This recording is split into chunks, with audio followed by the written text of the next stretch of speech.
स्वागत है इस डिजिटल प्लेटफॉर्म पे। लास्ट कक्षा में मैंने आप लोगों को उत्तरी अमेरिका के बारे में कुछ संक्षिप्त में वर्णन किया था। दोस्तों उस लेक्चर में आप लोगों ने देखा होगा कि मैंने केवल उत्तरी अमेरिका की कुछ फिजिकल या भौतिक चीजों के बारे में बताया था।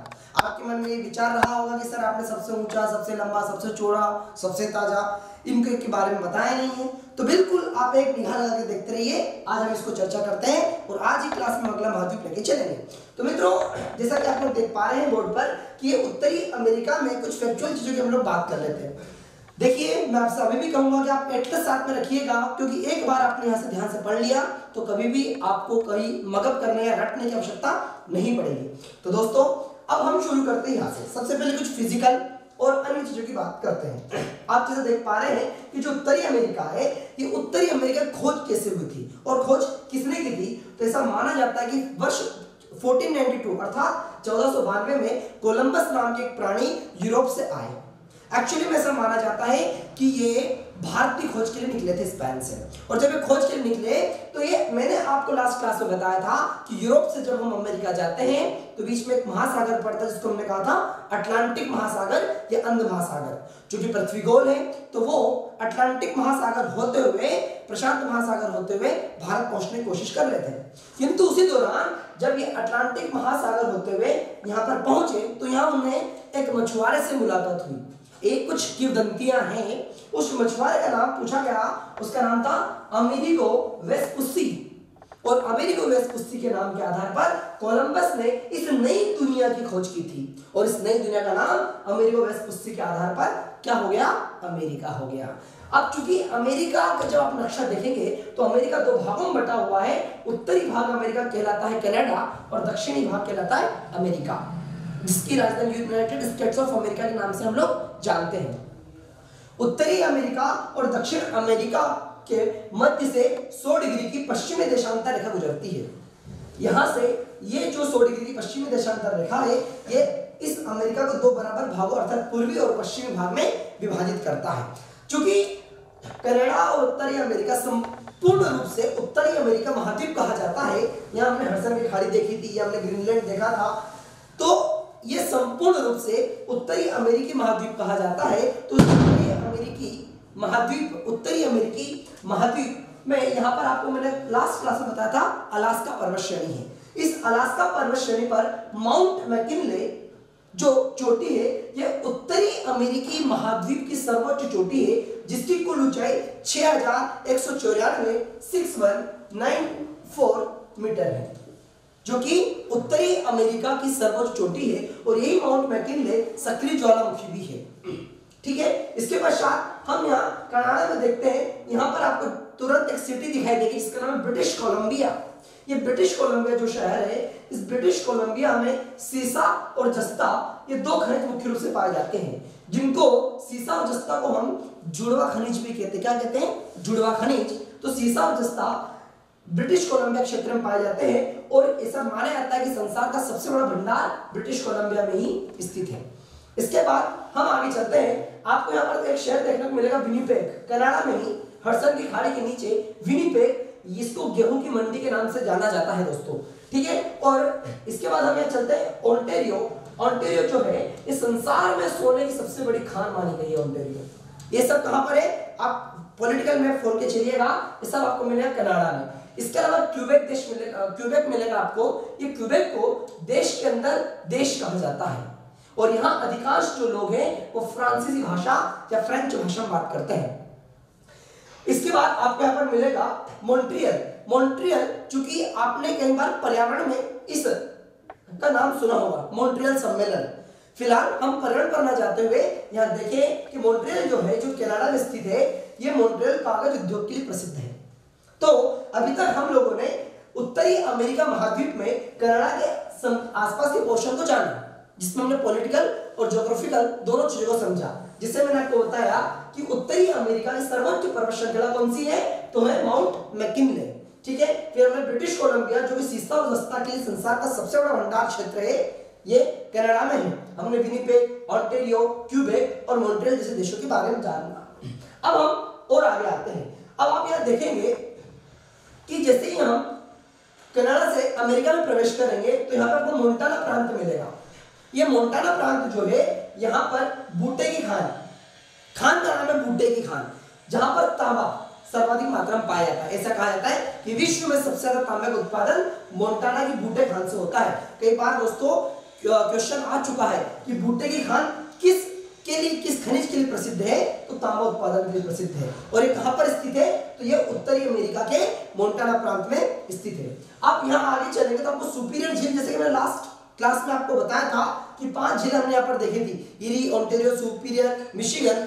तो यहाँ पर जो सुपीरियर झील है आप देख पा रहे हैं, ये सुपीरियर झील विश्व की सबसे बड़ी ताजे पानी की झील है, जो कि कहां पर है, कनाडा और यूएसए की बॉर्डर पर स्थित है।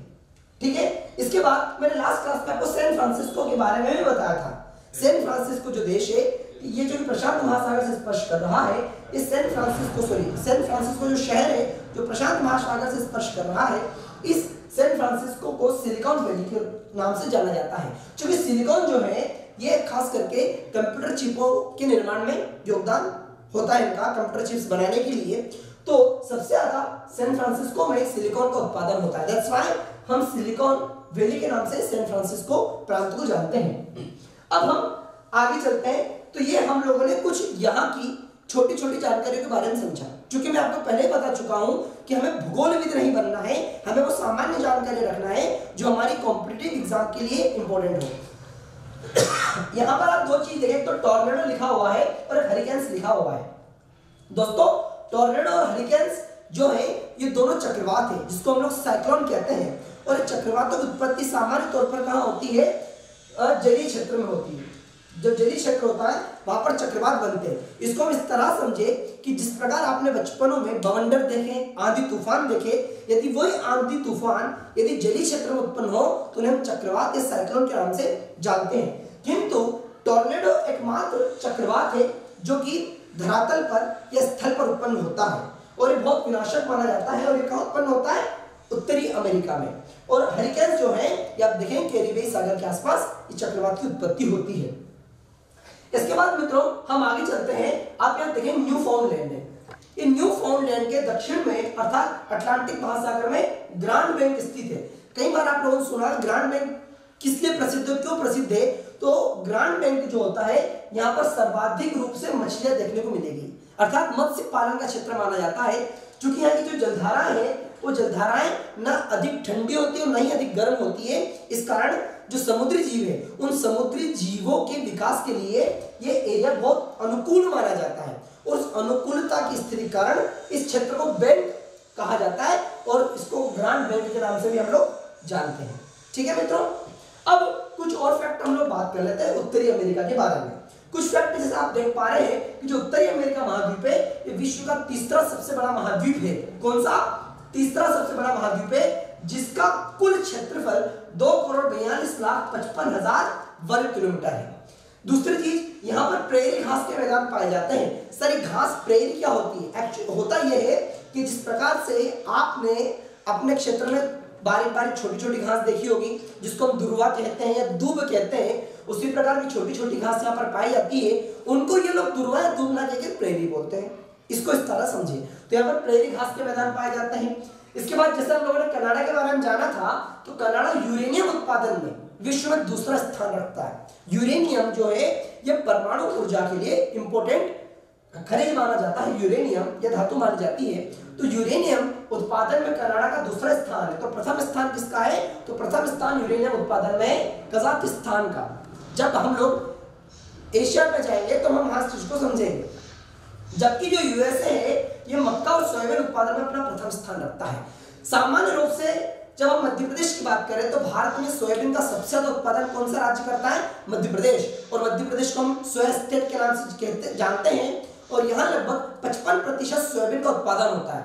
उसी प्रकार वैश्विक स्तर पर अगर हम लोग बात करें तो विश्व में सबसे ज्यादा सोयाबीन का उत्पादन अमेरिका करता है। तो स्वाभाविक सी बात है, हमारे मुख्यमंत्री मामा जी का अमेरिका और मध्य प्रदेश की तुलना करना स्वाभाविक हो जाता है, चाहे वो सड़कों की तुलना करें या हम सोयाबीन की तुलना करें। फिलहाल इसके बाद आप देखेंगे ब्लैक, ब्लू और ग्रीन हिल्स। यहां से यहां तक आप देखेंगे, यहां से आप देखेंगे ये एरिया जो होता है, यहां पर आप देखेंगे ब्लैक हिल्स, ब्लू हिल्स और ग्रीन हिल्स पाई जाती है। हाल ही में यूपीएससी के पेपर में पूछा गया था कि ब्लैक, ब्लू और ग्रीन हिल्स जो है वो किस महाद्वीप में स्थित है या किस प्रांत में स्थित है, तो वो नॉर्थ अमेरिका, उत्तरी अमेरिका महाद्वीप में है और अमेरिका में स्थित है। कौन सी? ब्लैक, ब्लू और ग्रीन हिल्स। एक शब्द आप यहां देख रहे हैं, स्की वायुयान। स्की वायुयान क्या होता है? स्की वायुयान होता यह है कि कनाडा जो प्रांत है, ये कनाडा प्रांत में अधिकांश क्षेत्र जो ग्लेशियरिक है, अर्थात बर्फ से घिरा हुआ है। चाहे वो हम यहाँ के आसपास की खाड़ियों की बात करें, चाहे यहाँ के क्षेत्र की बात करें, तो इस दौरान जो एरोप्लेन्स होते हैं, उन एरोप्लेन्स को क्या किया जाता है कि वो लोग उस बर्फ के ऊपर उतार देते हैं, नदियों के ऊपर उतार देते हैं जो कि बर्फ से जमी हुई होती है। तो इस प्रकार की जो सॉफ्ट लैंडिंग होती है उसको वो लोग स्की वायुयान कहते हैं। अब यहाँ पर आप देखेंगे फ्लोरिडा तट के जस्ट नीचे क्यूबा देश है। मैंने लास्ट क्लास में भी क्यूबा के बारे में थोड़ा आपको हिंट दिया था कि जब शीत युद्ध चल रहा था यूएसएसआर और यूएसए के बीच में, तो क्यूबा ने अपनी महत्वपूर्ण भूमिका निभाई थी। तो क्यूबा जो है यहाँ पर सबसे ज्यादा गन्ने का उत्पादन होता है। किसका? गन्ने का उत्पादन सबसे ज्यादा होता है, इसलिए क्यूबा को चीनी का कटोरा भी कहते हैं। बाउल ऑफ शुगर या चीनी का कटोरा क्यूबा प्रांत कहा जाता है।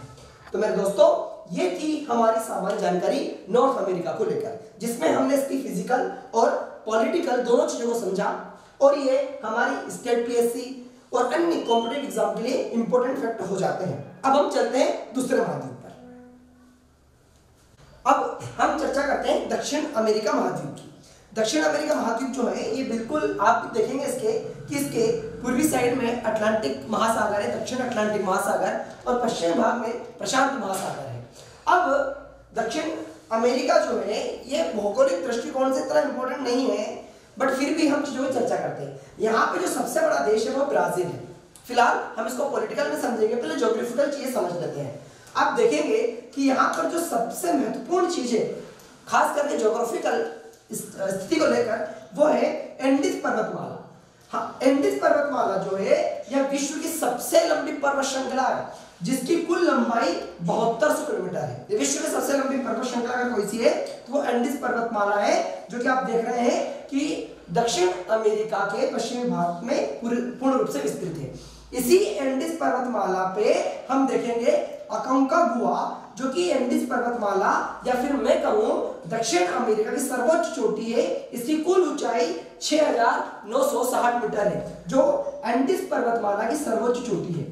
इसी के जस्ट ऊपर आप देखेंगे, यहाँ पर आपको मिलेगा ओजस डेल सलाडो। ओजस डेल सलाडो एक ज्वालामुखी है। ज्वालामुखी आप जानते हैं कि चूंकि पृथ्वी जो है, पृथ्वी के अंदर लावा या मैग्मा जो है तरल अवस्था में विद्यमान है, और जब उसमें भाप या वाष्प की मात्रा अधिक हो जाती है तो वो लावा या मैग्मा पृथ्वी से बाहर आने का प्रयास करता है। तो यहाँ पर आप देखेंगे ओजस डेल सलाडो जो है इस सर्वाधिक ऊंचाई पर स्थित, विश्व का सर्वाधिक ऊंचाई पर स्थित ज्वालामुखी कौन सा है? ओजस डेल सलाडो, जो कि 6908 मीटर ऊंचाई पर स्थित है। फिर आपने माउंट कोटोपेक्सी का भी नाम सुना होगा, आपने यहाँ इसके बारे में पढ़ा होगा, विश्व का सर्वाधिक ऊंचाई पर स्थित। जी नहीं, ये विश्व का सबसे सर्वाधिक ऊंचा ज्वालामुखी माउंट कोटोपेक्सी। अर्थात जब आप ज्वालामुखी देखते हैं तो ज्वालामुखी में आप देखेंगे कि ज्वालामुखी से पर्वत और पठारों का निर्माण होता है, और जब पृथ्वी से लावा और मैग्मा लगातार निकलता जाता है और उसके बाह्य आवरण के कारण पर्वत या पठार बनता है, तो जिस चोटी से वो निकल रहा था उसकी ऊंचाई बढ़ गई, उस पर्वत की ऊंचाई बढ़ गई। इस कारण माउंट कोटोपेक्सी जो है विश्व का सर्वाधिक ऊंचा ज्वालामुखी है, जबकि सर्वाधिक ऊंचाई पर स्थित ज्वालामुखी ओजस डेल सलाडो है, जो कि 6908 मीटर की ऊंचाई पर स्थित है, जबकि माउंट कोटोपेक्सी का कुल ऊंचाई 5896 मीटर पर स्थित है। फिर अब हम देखते हैं यहाँ पर, आप यहाँ पर देखेंगे कि आटाकामा मरुस्थल दिखाई देगा, जो कि कहां पर है? एंडीज पर्वतमाला के पाक प्रदेश में स्थित है। तो आटाकामा मरुस्थल, यहाँ पर नाइट्रेट के भंडार पाए जाते हैं, और ऐसा कहा जाता है कि वर्षा ना होना इस क्षेत्र के लिए वरदान साबित हुआ, क्योंकि नाइट्रेट जो है, नाइट्रेट के कारण विश्व की तमाम चीजों में, खास करके परमाणु ऊर्जा को लेकर इसका महत्वपूर्ण प्रयोग हो जाता है। इसके पश्चात हम बात करते हैं, यहाँ पर आप देखेंगे बोलिविया का पठार है, ब्राजील का पठार है और गुयाना का पठार है। अर्थात बोलिविया उच्च भूमि, ब्राजील उच्च भूमि और गुयाना उच्च भूमि। यहीं पर आप देखेंगे टिटिकाका झील दिखाई देगी आपको, बोलिविया के पठार के जस्ट ऊपर है, उसके से लगी हुई टिटिकाका झील, जो कि पेरू और बोलीविया की सीमा पर स्थित है। किसकी? पेरू और बोलीविया की सीमा पर स्थित टिटिकाका झील है यह विश्व की सबसे ऊंची नौकायान झील है। ये बहुत इंपॉर्टेंट टॉपिक हो जाता है। विश्व की सबसे ऊंची नौकायान झील अर्थात यहाँ पर नौकायान होता है इस झील में, और सबसे अधिक ऊंचाई पर स्थित है, जो कहां पर है? आपकी एंडीज पर्वतमाला पर ही है। अब आगे देखेंगे, यहां पर आपको ये जो नदी दिखाई दे रही है, ये नदी है ओरिनोको। ओरिनोको नदी, इस ओरिनोको नदी की सहायक नदी है केरो नदी। ओरिनोको की सहायक नदी केरो नदी। इस केरो नदी पर विश्व का सबसे ऊंचा जलप्रपात बनता है एंजिल जलप्रपात। सामान्य तौर पर स्टूडेंट इतना याद कर लेता है कि विश्व का सबसे ऊंचा जलप्रपात एंजिल जलप्रपात है, जिसकी कुल ऊंचाई 979 मीटर है। किंतु यह किस नदी पर है? यह केरो नदी पर है। और केरो किसकी सहायक नदी है? यह ओरिनोको की सहायक नदी है, केरो नदी। फिर हम इधर बात करते हैं, आप देखेंगे कि अर्जेंटीना के क्षेत्र में पंपास घास के मैदान पाए जाते हैं। अभी जस्ट मैंने आपको बताया था कि उत्तरी अमेरिका में प्रेरी घास के मैदान है, उसी प्रकार दक्षिण अमेरिका में आपको मिलेंगे पंपास घास के मैदान। और इन्हीं पंपास घास के मैदानों में आप देखेंगे अल्फा अल्फा नामक घास पाई जाती है। कौन सी? अल्फा अल्फा, जिसमें पोषक तत्व की भरमार होती है।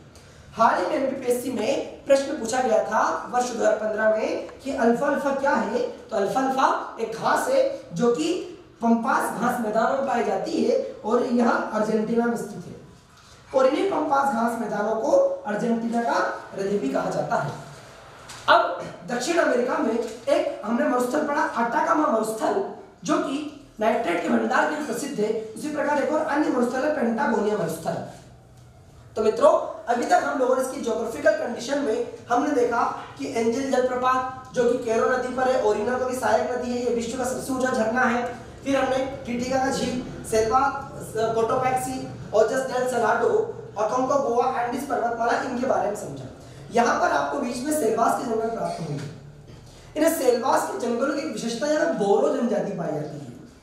इन जंगलों में बोरो जनजाति जो है कहाँ पाई जाती है? सेल्वास के जंगलों में। तो हमने इसके ज्योग्राफिकल मैप को समझा। अब हम इसके थोड़े से पॉलिटिकल मैप को देखते हैं। अब हम लोगों ने साउथ अमेरिका के ज्योग्राफिकल के बाद हम कुछ पॉलिटिकल चीज देखते हैं। आप जैसे देख पा रहे हैं कि जो साउथ अमेरिका महाद्वीप है, साउथ अमेरिका में जो सबसे बड़ा देश है, साउथ अमेरिका का सबसे बड़ा देश है ब्राजील। ब्राजील देश की सबसे बड़ी खासियत क्या है कि ब्राजील जो है कि मात्र 2 देश, जैसे कि आप देख पा रहे हैं यहाँ पे फ्रेंच गुयाना, जिसपे वर्तमान में फ्रांस का कब्जा है। फ्रेंच गुयाना है, सुरीनाम है, गुयाना है, वेनेजुएला है और कोलंबिया है।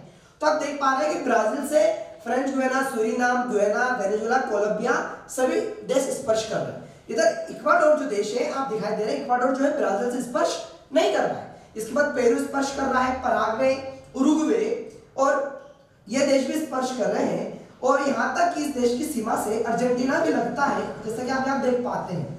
किंतु एकमात्र देश चिली जो कि ब्राजील से नहीं लग रहा है। इसका मतलब ब्राजील जो साउथ अमेरिका का महत्वपूर्ण देश है, इससे इक्वाडोर और चिली इन 2 देशों को छोड़कर समस्त देशों की बॉर्डर जो है स्पर्श करती है। ये सबसे बड़ा फैक्टर हो जाता है। इसका मतलब यह कि ब्राजील, जैसा कि मैप में देख पा रहे हैं, ब्राजील जो है ये दक्षिण अमेरिका का सबसे बड़ा शहर है। सॉरी, ब्राजील जो है दक्षिण अमेरिका का सबसे बड़ा देश है। अब यहां पर हम आगे बात करते हैं, ब्राजील के बारे में कुछ जानकारी ले लेते हैं। ब्राजील जो है ये सर्वाधिक कॉफी का उत्पादन करता है। विश्व में सबसे ज्यादा कॉफी का उत्पादन नहीं होता है तो ब्राजील में होता है, क्योंकि ब्राजील जो है ये एक विकासशील देश है, जिसकी कंपैरिजन हम भारत से करते हैं। जिस तरह से भारतीय अर्थव्यवस्था क्रमिक रूप से आगे बढ़ रही है, उसी प्रकार ब्राजील की अर्थव्यवस्था भी क्रमिक रूप से आगे बढ़ रही है। ब्राजील में जो सबसे ज्यादा कॉफी का उत्पादन होता है, उन जिन क्षेत्रों में कॉफी का उत्पादन होता है उन बागानों को फजेंडा कहा जाता है। जिन क्षेत्रों में, जिन बागानों में कॉफी का उत्पादन होता है उनको क्या कहते हैं? हम लोग फजेंडा कहते हैं। ब्राजील में आप देखेंगे साओ पाउलो, रियो और सैंटोस प्रमुख शहर है। जो सैंटोस है, ये सैंटोस ब्राजील के का जो शहर है, इसको कॉफी बंदर का, कॉफी पोर्ट के नाम से जाना जाता है। जबकि साओ पाउलो ये जो है ये कहवा मंडी के रूप में प्रसिद्ध है। तो ये दोनों कहां पर है? ये दोनों ब्राजील में है, साओ पाउलो और सैंटोस। सैंटोस कॉफी बंदर का जो सबसे ज्यादा कॉफी का निर्यात जो है सैंटोस से किया था। आप देखेंगे सैंटोस और साओ पाउलो दोनों आसपास में स्थित शहर है। तो क्या होता है कि ब्राजील में फजेंडा के क्षेत्रों में जितना कॉफी का प्रोडक्शन होता है वो सब कॉफी साओ पाउलो में आके रखी जाती है, अर्थात उसका जो बफर है, उसका जो स्टॉक है कॉफी का वो साओ पाउलो में होता है। इस कारण इसको कहवा मंडी या कॉफी मंडी के नाम से जाना जाता है, क्योंकि अधिकांश किसान साओ पाउलो में अपनी कॉफी बेचते हैं और कॉफी बेचने के बाद वो जो है सेंटोस जो पोर्ट है यहाँ से निर्यात की जाती है। तो दोनों पास पास ना देख पा रहे, यहाँ किसान साओ पाउलो में आके अपनी कॉफी बेचेगा और सेंटोस से क्या करेगा, वो विश्व में विभिन्न देशों में क्या कर देगा, निर्यात कर देगा। इसलिए सेंटोस को कॉफी पोर्ट और साओ पाउलो कहवा मंडी के नाम से जाना जाता है। अब हमने एक देश देखा वेनेजुएला। वेनेजुएला जो देश है इसके बारे में अभी हाल ही में अपने वर्ष 2-3 वर्ष पहले सुना होगा कि यहाँ पर महंगाई दर बहुत ज्यादा चरमोत्कर्ष सीमा पर पहुंच चुकी थी। यहाँ पर जो है ऐसा माना जाता है कि लगभग 1.25 लाख रुपीस वर्तमान इंडियन करेंसी के अनुसार 1 लीटर दूध का भाव हो चुका था, लगभग 1.25 लाख रुपए। तो आप सोच सकते हो कि इस देश में कितनी ज्यादा मुद्रास्फीति चली गई थी। हालांकि करंट अफेयर्स का विषय है, इसको हम वहां देखेंगे। फिलहाल ये क्या है, ये भी ब्राजील से सीमा संलग्न करता है। अब हम देखते हैं वेनेजुएला और कोलंबिया जो है नॉर्थ अमेरिका की से स्पर्श कर रहे हैं। यहाँ पर आप देखेंगे डेरियन की खाड़ी और पनामा की खाड़ी है। चूंकि अगर ये दोनों खाड़ियां अगर आपस में मिल जाती हैं यहाँ पर, तो यहाँ क्या बनता, जलट मरुमध्य। मैंने आपको बताया था लास्ट क्लास में जलट मरुमध्य बनता, किंतु ये दोनों खाड़ी आपस में नहीं मिल रही। आप नक्शा देखिए ऐसा कैसा बना हुआ है। यहाँ पर क्या हो रहा, उत्तरी अमेरिका और दक्षिण अमेरिका आपस में मिल रहे हैं, तो जब दो देश आपस में मिलते हैं उसको बोलेंगे हम लोग स्थल डमरू मध्य। स्थल डमरू मध्य। तो इस स्थल डमरू मध्य का नाम क्या है, पनामा, क्योंकि पनामा शहर इसलिए पनामा स्थल डमरू मध्य। आगे हम चल सकते हैं इक्वाडोर। इक्वाडोर के पास ही आपको गोलपेगास द्वीप पाया जाता है। गोलपेगास आइलैंड है जो कि आप देखेंगे कि प्रशांत महासागर में स्थित है। गोलपेगास आइलैंड, ये गोलपेगास द्वीप जो है यहाँ पर ओलिवर रिडले, ये क्या है, ओलिवर रिडले कछुए हैं जो कि वर्तमान में IUCN ने अर्थात पर्यावरण में ऐसा माना जाता है, IUCN ने इनको विलुप्त प्रजाति के रूप में माना है, अर्थात ये लगातार विलुप्त हो रहे हैं। ओलिवर रिडले कछुए की प्रजातियां हैं। ये कुछ भाग में मध्य प्रदेश में भी इसके बारे में जानकारी मिली थी। इनका हम लोग संरक्षण करने का प्रयास कर रहे हैं। तो इसका प्राकृतिक प्रजनन स्थल ये गोलपेगास द्वीप है, अर्थात प्राकृतिक रूप से यहाँ पर इनमें इनकी संख्या में वृद्धि होने की संभावनाएं जो है हमारे वैज्ञानिकों ने जताई है। कहां पर, गोलपेगास द्वीप। तो कहां पर है ये, इक्वाडोर के पास में अर्थात प्रशांत महासागर में स्थित है। ऐसे प्रश्न सीधे तौर पर पूछे जाते हैं कि ओलिवर रिडले का प्राकृतिक प्रजनन स्थल कौन सा है, तो गोलपेगास है। फिर आप देखेंगे हम चल रहे हैं चिली। देखो बिल्कुल मिर्ची जैसा दिख रहा है, चिली अर्थात मिर्ची और दिख भी मिर्ची जैसे ही रहा देश वो, है ना। अब चिली जो है ये विश्व की तांबा की राजधानी माना जाता है इसको, चिली को विश्व की तांबा राजधानी किसको बोलते हैं, चिली को कहते हैं। क्यों, क्योंकि यहाँ पर चुकी का माता तांबे की खान है जो कि विश्व की सबसे अधिक तांबा उत्पादन की खान मानी जाती है, चुकी का माता, जो कहां पर है, चिली। और यह प्रश्न भी पीएससी में पूछा जा चुका है कि चुकी का माता जो है वो किस खनिज पदार्थ के लिए प्रसिद्ध खान है और कहां स्थित है, तो तांबा खान है और चिली में स्थित है। इसी कारण चिली में सबसे ज्यादा तांबा का उत्पादन जो चुकी का माता खदान से होता है और इसी कारण चिली को विश्व की तांबा राजधानी के नाम से भी जाना जाता है। फिर आप देखेंगे इधर अर्जेंटीना देश जो है, अर्जेंटीना में हम लोगों ने देखा था किसके लिए प्रसिद्ध है, खास करके पंपास घास के मैदानों के लिए। किसके लिए, पंपास घास के मैदानों के लिए प्रसिद्ध है मूल रूप से। और यहीं पर अर्जेंटीना में आप देखेंगे कि गेहूं का उत्पादन भी प्रचुर मात्रा में होता है और गेहूं की अर्धचंद्राकार पेटी भी जो हमें कहां मिलती है, अर्जेंटीना में प्राप्त होती है। एक क्वेश्चन पूछा था गेहूं की चंद्राकार पेटी के नाम से कौन सा देश प्रसिद्ध है, अर्जेंटीना। ठीक है, अब हम देखते हैं एक और देश। यहाँ पर आप देश देख रहे हैं, यहाँ पर ये बोलीविया है। ये देश जो आपको दिखाई दे रहा है बोलीविया है। बोलीविया देश की राजधानी लापाज। लापाज के बारे में कहा जाता है कि लापाज जो है विश्व की सर्वाधिक ऊंचाई कितनी पर, 3658 मीटर पर स्थित राजधानी नगर है, अर्थात विश्व की सबसे ज्यादा अधिक ऊंचाई पर स्थित कोई सी राजधानी नगर तो कौन सा है, लापाज है। और लापाज किसकी राजधानी है, तो बोलीविया की राजधानी है। तो मित्रों हमने अभी साउथ अमेरिका का महाद्वीप के बारे में इसका ज्योग्राफिकल स्थिति को देखा और पॉलिटिकल स्थिति को देखा। पॉलिटिकल स्थिति में हम लोगों ने देखा, मैं मूल रूप से ब्राजील को समझा, बोलीविया को देखा, अर्जेंटीना और चिली को देखा। खास करके जो 2-3 इंपॉर्टेंट फैक्ट है वो साओ पाउलो को लेकर है, सेंटोस को लेकर है और चिली को लेकर है, तो आप कृपया इसको ध्यान रखिए। आज की क्लास में इतना ही, अगले लेक्चर में हम लोग शुरू करेंगे अगला महाद्वीप। All the best, thank you so much.